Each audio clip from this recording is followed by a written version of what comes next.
bagaimana tata cara sholat dalam pesawat, nah sekalian. Karena kan kendaraan kita pesawat ya, bukan kereta api kan? Ya pesawat ya, jemaah sekalian. Sebelum sholat diwajibkan kita untuk bersuci. Berapa? Bersuci. Bersuci ada 3 cara, Pak. Ada mandi janabah, ada wudu, ada juga tayamum. Kalau hadas kita hadas besar, habis haid, habis nifas, habis junub, maka mandinya mandi janabah. Dihilangkan dengan cara hadas besar, mandi. Kalau hadas kita hadas kecil, mohon maaf, ada kentut, ada kencing segala macam, ini buang air kecil, buang air besar, maka ini dibersihkan dengan tata cara wudu. Oke. Sekarang wudu dan mandi butuh air. Gimana kalau saya hadas besar, Bang Kevin? Saya hadas besar nih, junub. Saya harus sholat segera, tapi saya nggak temukan air. Maka di situ berlaku hukum tayamum. Boleh. Ternyata bertayamum bukan gantinya wudu. Tayamum itu bahkan bisa menggantikan mandi junub ketika tidak ada air.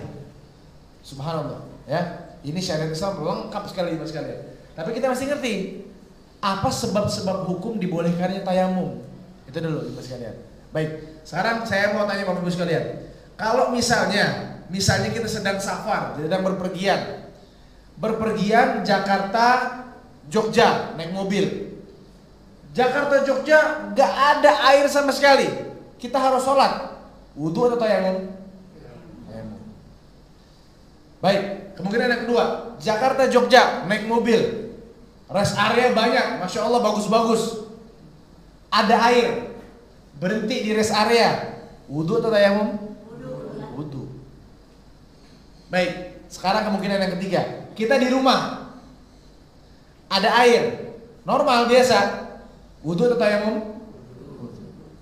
Di rumah mati air seminggu, nggak ada air sama sekali.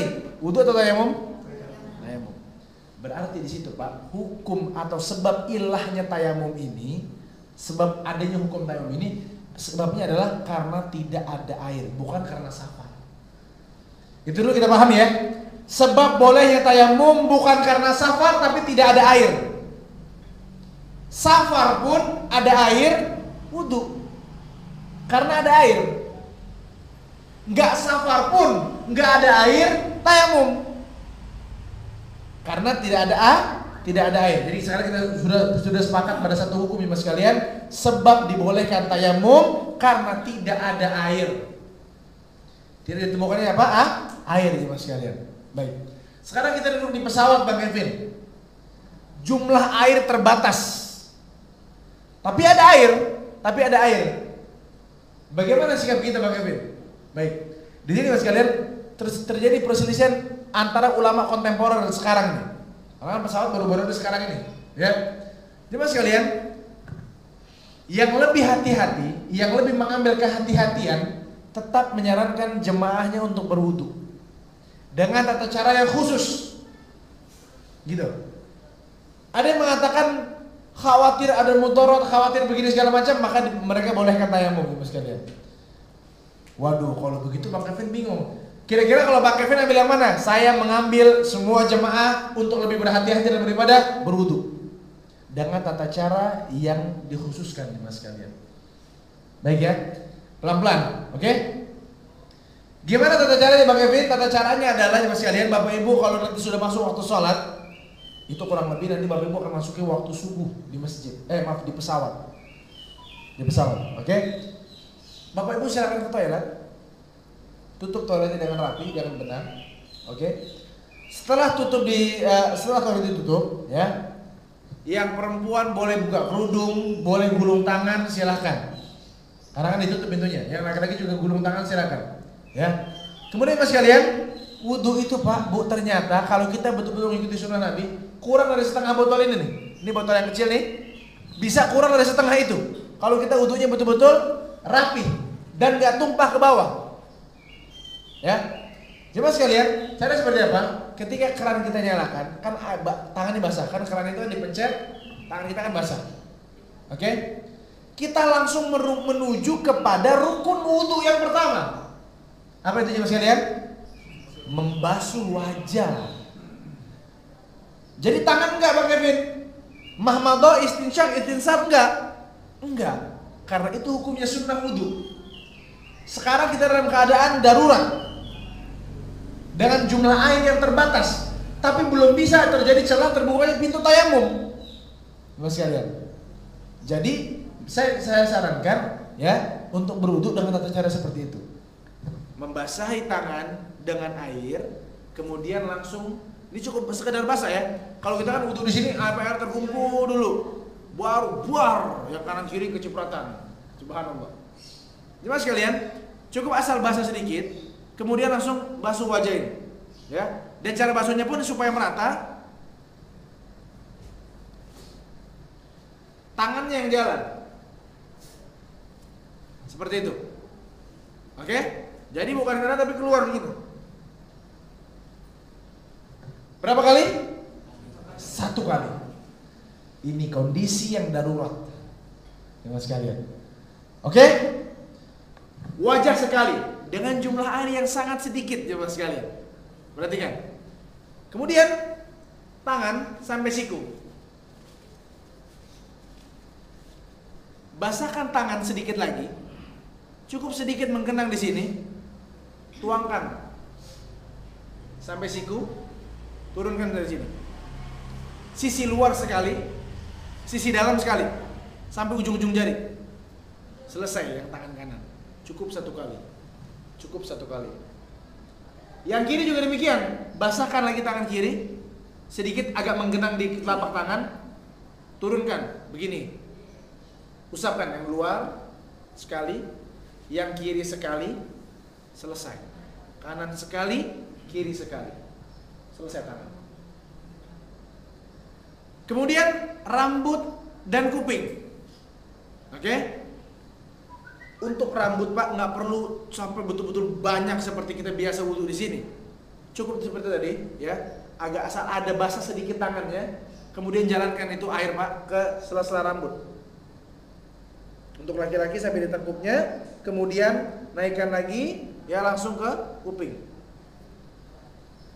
Cukup 1 kali, cukup 1 kali. Oke? Untuk ibu-ibu tentunya kalau misalnya memang sampai rambutnya panjang, sambil ditepuk kemudian ditepuk-tepuk. Baru turun ke kuping. Seperti itu. Itu bedanya. Laki-laki langsung naikkan kan? Begini, ya untuk ibu-ibu begini. Ya. Kemudian jemaah sekalian, setelah itu ya, kaki. Kaki ini jemaah sekalian, kalau bapak-bapak nanti nggak pakai kaos kaki atau nanti tetap dalam keadaan bersepatu, nggak masalah. Silahkan. Ya. Nah, ada dalam bab wudu itu apa namanya? Bab mashul khuf, mengusap khuf. Khuf itu kaos kaki atau sepatu ya, yang memang diusap dari luarnya saja. Mas sekalian. Oke, kalau dirasakan ibu-ibu nanti susah buka sepatu dan buka kaos kaki, cukup basuh atasnya aja, Bu. Kanan sekali, kiri sekali. Selesai. Ya. Yang diusap apa ya? Punggung kakinya, bukan telapaknya. Punggung kakinya. Sekali kanan sekali, kiri sekali. Jadi basahkan air, Pak. Usap kaki, maaf. Kanan sekali, kiri sekali. Selesai. Yang laki-laki kalau mau lebih aman dan lebih yakin, dibuka sepatu sendalnya, betul-betul dibasuh kaki. Jadi diambil airnya, Pak, usap sampai tumit. Sampai tumit seperti itu. Yang kiri juga. Sampai tumit. Itu lebih aman. Kalau perempuan dirasakan sulit, maka cukup mengusap punggung kaki sekali kanan, punggung kaki sekali kiri. Selesai. Itu kurang dari setengah botol. Oke? Ibadah kita lebih aman, lebih nyaman, lebih tentram, hati kita nggak ragu-ragu. Kenapa jemaah sekalian? Kalau kita bisa tayamum ketika sholat, pas kita mohon maaf buang air kecil atau sikat gigi nanti di pesawat, jumlah air yang kita pakai lebih banyak. Gimana perasaan kita kepada Allah Subhanahu wa taala jemaah sekalian? Kok untuk urusan Allah kita mudah-mudahkan, sementara untuk urusan pribadi kita untuk sikat gigi, sedia kita pakai air itu banyak jemaah sekalian. Subhanallah ya. Jadi maksudnya adalah jemaah sekalian, supaya hati ini tenang dalam beribadah kepada Allah, yakinkan diri kita ya, mengambil pemikiran yang lebih hati-hati untuk tetap berwudu. Kalau memang misal terjadi, misalnya ya, sebelah bapak ibu orang asing.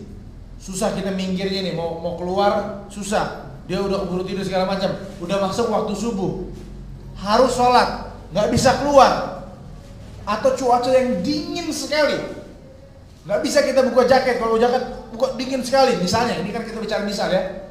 Maka di situ boleh tayamum. Mas sekalian. Tapi ini pun kondisi-kondisi yang memang jarang sekali. Apalagi kita naik Citylink. Citylink ini kan pesawat Indonesia ya.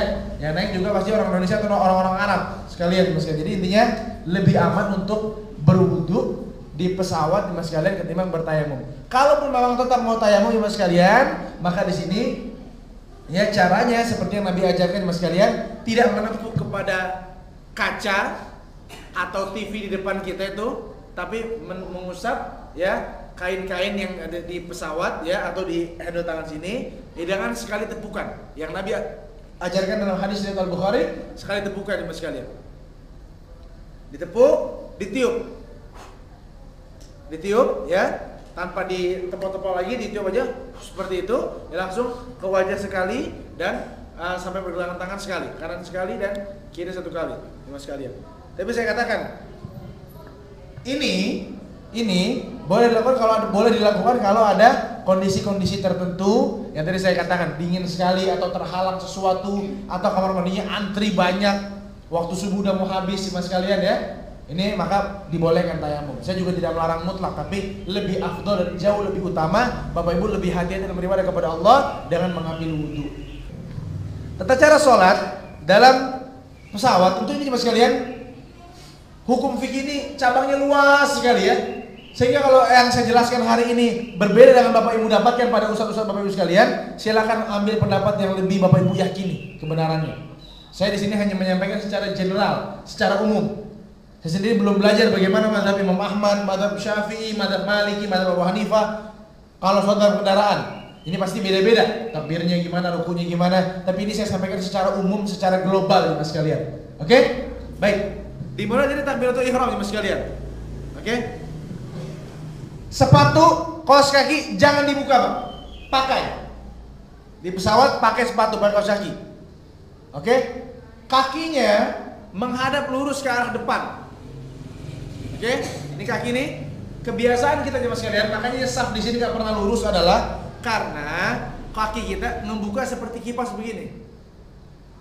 Seharusnya dalam sholat, Mas sekalian, kaki itu lurus menghadap arah kiblat. Nggak biasa, Bang Kevin, biasain. Jadi kaki dari begini, lurusin. Ntar kalau kaki dua udah mulai nyemenya lagi, lurusin lagi, Mas sekalian. Jadi memang kaki bentuknya harus lurus seperti ini, jadi menghadap arah ke depan. Oke, setelah kaki kita luruskan, buka selebar bahu, duduk dengan posisi yang tegak. Ya, yang tadinya nyender, tegakin. Ini adab dalam sholat ketika duduk, Mas sekalian. Jangan nyender, tapi tegakin. Boleh senderan, tapi dalam posisi yang tegak. Oke, setelah tegak semua, tangan persiapkan di sini. Niat dalam hati mau sholat subuh. Ya, entah itu dilafalkan atau cukup dalam hati, Mas sekalian, kembali kepada keyakinan masing-masing. Setelah niat sholat subuh, takbiratul ihram, Allahu Akbar. Oke? Baca al-iftitah, baca al-fatihah, dan setelah itu baca surat. Jemaah sekalian, di sini sekarang kita sholat dengan dalam waktu yang santai sekali, nggak dikejar buru-buru apapun. Jadi coba sekali-sekali, Pak, dalam sholat wajib kita amalkan surat yang panjang yang kita bisa. Saya hafal surat Yasin, Bang Kevin, boleh nggak baca Yasin? Boleh. 83 ayat, 83 ayat. Baca. Nggak capek tuh, Bang Kevin? Kan duduk.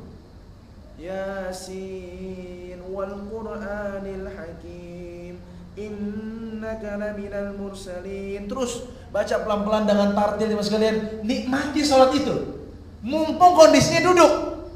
Kalau berdiri kan ada aja pikiran tuh, pegal lah begini segala macam. Mumpung duduk, coba sekarang kita bersantai-santai dan beribadah kepada Allah Subhanahu wa taala. Betul-betul menikmati ibadah kepada Allah Subhanahu wa taala, sekalian.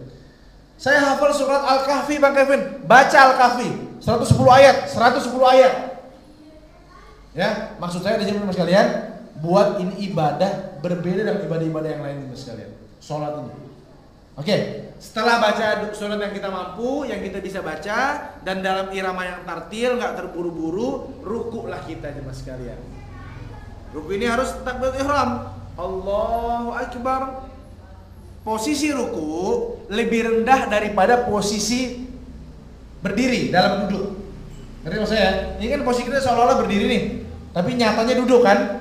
Tapi ini dalam sholat posisi kita berdiri. Harus ruku, rukunya lebih rendah dari posisi berdiri. Ruku seperti ini mas kalian, baca subhanallahil azim atau doa yang lain, doa ruku yang lain. Sami Allahu liman hamidah, kembali ke posisi sama seperti berdiri yang tadi. Oke? Rabbana walakal hamdu hamdan katsiran thayyiban mubarakan fi. Allahu akbar. Posisi sujud harus lebih rendah ketimbang posisi ruku.